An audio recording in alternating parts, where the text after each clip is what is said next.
いや、しません。目的は分かってるわよ。レイプしたいんでしょ。気に入った？樺島邦子さんですね。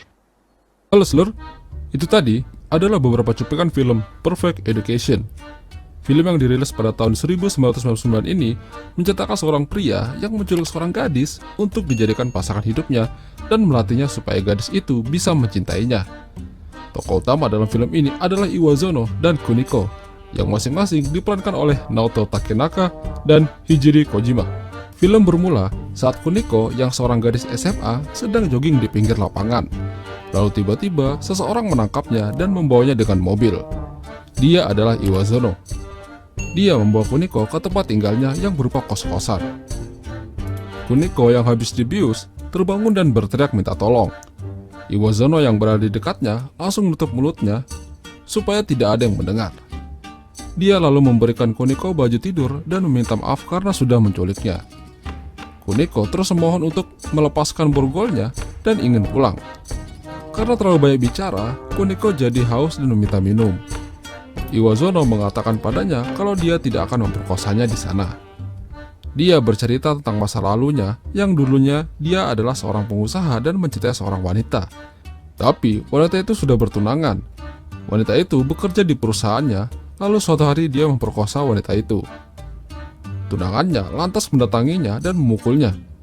Iwazono akhirnya hidup bersama wanita itu karena dia telah hamil dan melahirkan seorang anak laki-laki.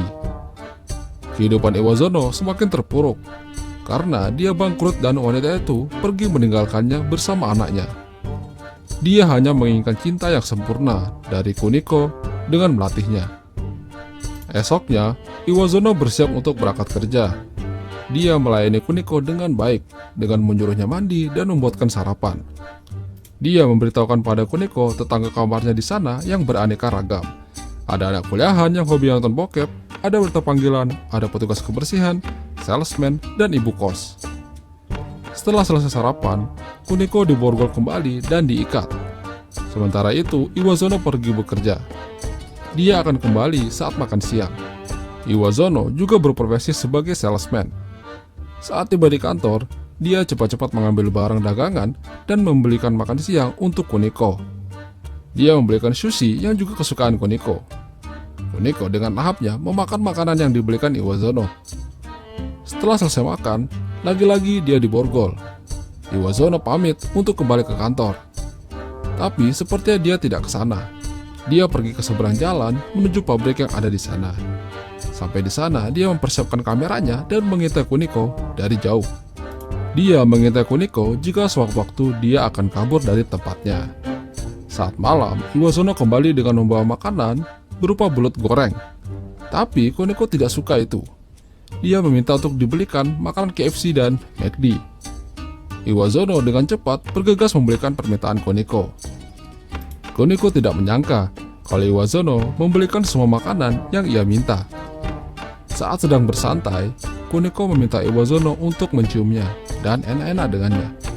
Karena Kuniko tahu kalau Iwazono hanya menginginkan itu. Tapi sepertinya tidak. Iwazono menolak ajakan Kuniko. Kuniko yang mendengar itu merasa kesal dan lanjut mandi. Saat itu juga Iwazono meminta izin untuk pergi sebentar membeli bensin. Tapi dia malah pergi ke pabrik untuk mengintai Kuniko dari jauh. Dia melihat Kuniko yang berada di dekat jendela yang sepertinya mencoba untuk kabur. Tapi pagar jendela itu tampak mau roboh yang membuatnya mengurungkan niatnya. Saat di pabrik, Iwazono melihat tetangga kamarnya, si wanita panggilan dan si anak kuliahan yang tampak akan melakukan mantap-mantap. Dan dia pun meninggalkannya di sana. Sampai di kos, dia terlihat basah kuyup yang membuat Kuniko tampak curiga. Saat Iwazono mengecek pagar jendela, dia mengatakan kalau pagarnya rusak. Dia menuduh Kuniko akan melarikan diri. Kuniko tidak mengakuinya. Lalu dari belakang, Kuniko mendorongnya, tapi Iwazono masih bisa menahan. Kuniko minta maaf dan pergi ke kasur. Di sini, Kuniko meminta Iwazono untuk menidurinya supaya misinya bisa cepat selesai dan dia pun bisa segera pulang. Iwazono tetap menolak. Dia hanya akan mantap-mantap jika Kuniko melakukannya dengan ikhlas dan cinta. Hari demi hari berlalu. Kuniko seperti berada di antara surga dan neraka. Terkadang dia mendapat perlakuan yang baik, tapi dia juga masih dikurung layaknya seperti burung. Keesokan harinya, Iwazono tampak membawa sesuatu untuk Kuniko yang sedang bersih-bersih kamar. Dia berencana mengajak Kuniko pergi liburan ke suatu tempat dan menginap di sebuah hotel. Dia membelikan Kuniko pakaian untuk Kuniko dan dia tampak senang sekali. Saat lagi senang-senangnya, ibu kos memanggil Iwazono karena dia mendengar ada suara perempuan di kamarnya. Dia melihat sepatu perempuan, lalu Iwazono mengatakan kalau itu untuk keponakannya yang akan datang. Ibu kos mengatakan kalau tagihan bulan depan akan naik dan dia tidak boleh telat membayarnya. Mereka akhirnya pergi liburan dengan menyewa sebuah mobil mewah. Kuniko tampak bahagia. Mereka akhirnya sampai di sebuah hotel dengan pemandangan gunung yang indah. Kuniko sangat menikmati liburannya. Setelah berkeliling, mereka memutuskan untuk kembali ke kamar dan mandi. Kuniko menyuruhnya untuk mandi duluan. Iwazono dengan senang hati, namun dia tidak melupakan untuk memborgol tangan Kuniko dan Kuniko tampak ikhlas dengan itu. Setelah Iwazono selesai, kini giliran Kuniko yang mandi, dan dia meminta untuk memborgol tangan Iwazono. Dia tampak kepayahan dengan kondisi tangannya yang diborgol. Lalu tiba-tiba muncul Kuniko di hadapannya dengan tatapan yang datar. Dia mengambil tas dan kunci kamar hotel, lalu meninggalkan Iwazono dalam keadaan diborgol. Iwazono melihatnya dari jendela yang terlihat akan meninggalkannya. Begitu juga dengan Kuniko yang tampak sinis melihatinya. Kuniko bergegas menuju stasiun kereta dan bersiap meninggalkannya. Tapi tiba-tiba dia terus teringat perkataan Iwazono kalau dia hanya menginginkan cinta yang sempurna dan bahkan dia tidak berniat melukainya. Kuniko seperti dilema dalam keadaan itu.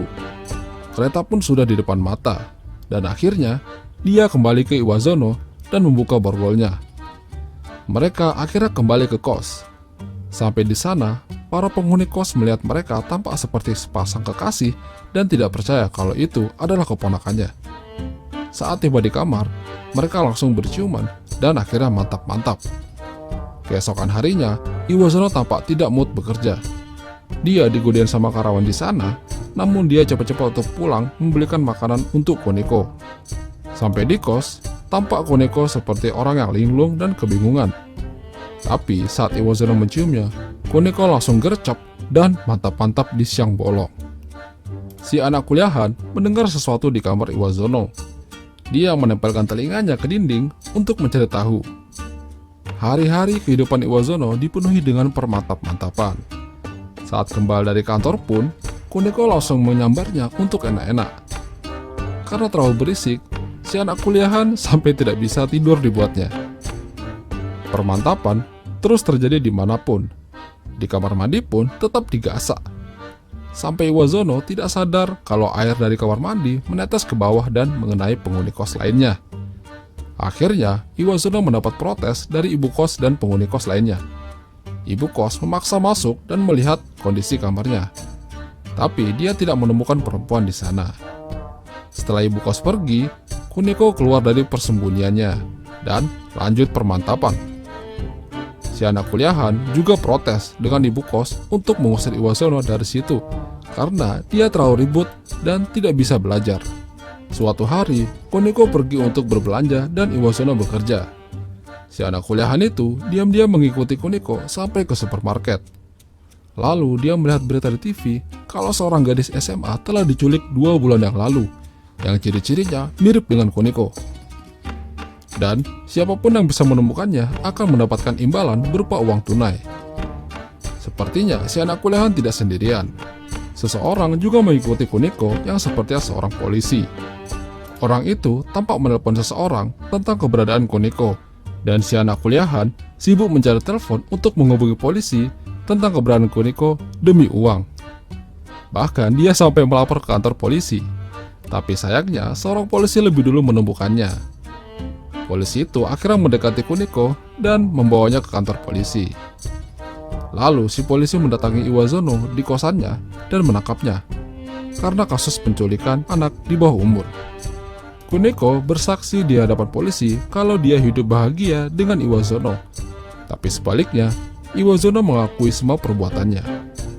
seorang pengacara memberitahukan pada Iwazono kalau dia hanya akan ditahan selama 3 tahun. Tapi Iwazono malah meminta hukuman mati. Lalu tampak Koneko jogging di tempat dia diculik dulu, dan film pun selesai. Itulah tadi alur cerita film Perfect Education. Jika kalian suka dengan video ini, jangan lupa tinggalkan like, Sampai jumpa.